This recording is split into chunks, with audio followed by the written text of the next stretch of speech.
There once was a man whose lifelong dream was to board a cruise ship and sail the Mediterranean Sea. He saved every penny until he had enough for his passage. He dreamed of walking the streets of Rome, Athens, and Istanbul. Since money was tight, he brought an extra suitcase filled with cans of beans, boxes of crackers, and bags of powdered lemonade, and that is what he lived on every day. He would have loved to take part in the many activities offered on the ship. He envied those who went to movies, shows, and cultural presentations, and oh, how he yearned for only a taste of the amazing food he saw on the ship. But the man wanted to spend so very little money that he didn't participate in any of these. He was able to see the cities he had longed to visit, but for the most part of the journey, he stayed in his cabin and ate only his humble food. On the last day of the cruise, a crew member asked him which of the farewell parties he would be attending. It was then that the man learned that not only the farewell party, but almost everything on board the cruise ship, the food, the entertainment, all the activities had been included in the price of the ticket. Too late, the man realized that he had been living far beneath his privileges.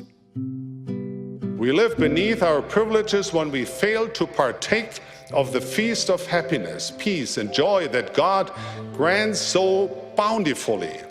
We can be satisfied with a diminished experience and settle for experiences far below our privileges, or we can partake of an abundant feast of spiritual opportunity and universal blessings. As you read the scriptures and listen to the words of the prophets with all your heart and mind, the Lord will tell you how to live up to your privileges. And we will be able to do all things through Christ who strengthens us.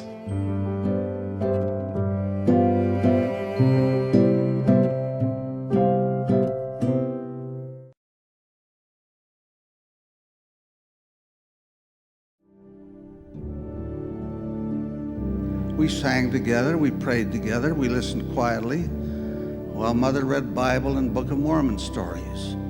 Father told us stories out of his memory. I still remember one of those stories.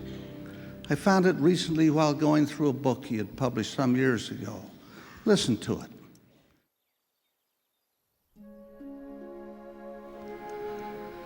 An older boy and his young companion were walking along a road which led through a field. They saw an old coat and a badly worn pair of men's shoes by the roadside, and in the distance they saw the owner working in the field. The younger boy suggested that they hide the shoes, conceal themselves, and watch the perplexity on the owner's face when he returned. The older boy thought that would not be so good. He said this owner must be a very poor man from the looks of his clothes. So after talking the matter over at his suggestion, they concluded to try another experiment. Instead of hiding the shoes, they would put a silver dollar in each one and see what the owner did when he discovered the money. So that's what they did.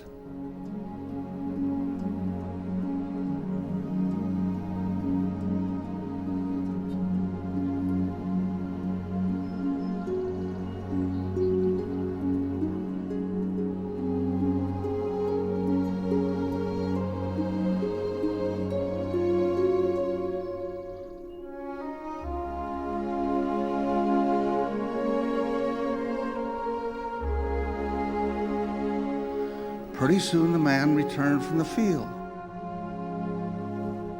put on his coat, slipped one foot into his shoe, felt something hard, took it out, and found a silver dollar. Wonder and surprise shone upon his face.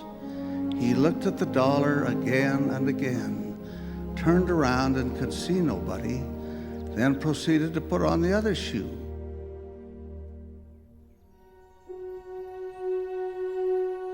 When to his great surprise, he found another dollar. His feelings overcame him.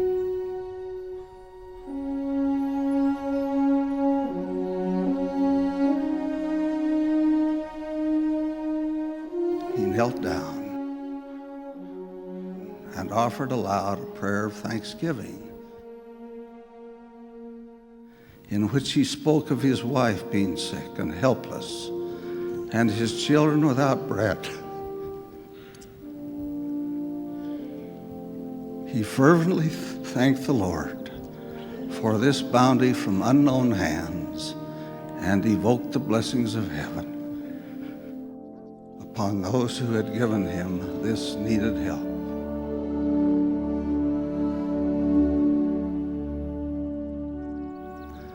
The boys remained hidden until he had gone.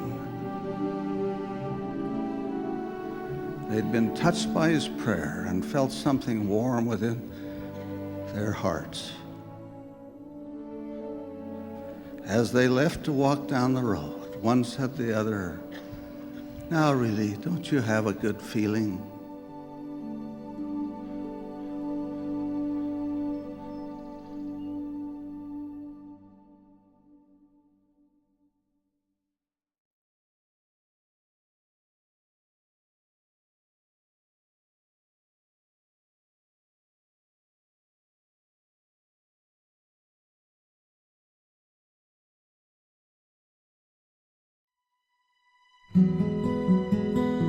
Every one of us has times when we need to know things will get better. My declaration is that is precisely what the gospel of Jesus Christ offers us, especially in times of need.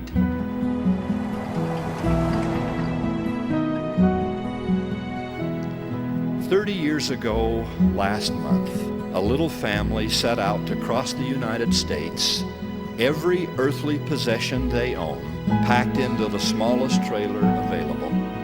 No money, an old car. They drove exactly 34 miles up the highway, at which point their beleaguered car erupted.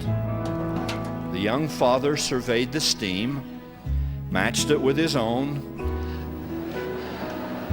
then left his trusting wife and 2 innocent children, the youngest just 3 months old, to wait in the car while he walked the 3 miles or so to the southern Utah metropolis of Canaryville. Population then, I suppose, 65.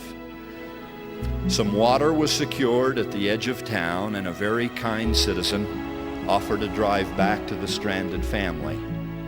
The car was attended to and slowly, very slowly, driven back to St. George for inspection. After more than 2 hours of checking and rechecking, no immediate problem could be detected, so once again the journey was begun. In exactly the same amount of elapsed time, at exactly the same location, on that highway, with exactly the same pyrotechnics, from under that hood, the car exploded again. Now feeling more foolish than angry, the chagrined young father once more left his trusting loved ones and started the long walk for help once again. This time, the man providing the water said, "Either you or that fellow who looks just like you ought to get a new radiator for that car." He didn't know whether to laugh or to cry at the plight of this young family. "How far have you come?" he said. 34 miles, I answered. How much farther do you have to go? 2,600 miles, I said. Well, you might make that trip, and your wife and those 2 little kiddies might make that trip, but none of you are going to make that trip in that car. He proved to be prophetic on all counts. Just 2 weeks ago, I drove by that exact spot for just an instant. I thought perhaps I saw on that side road an old car with a devoted young wife and 2 little children. Just ahead of them, I imagined that I saw a young fellow walking toward Canaryville.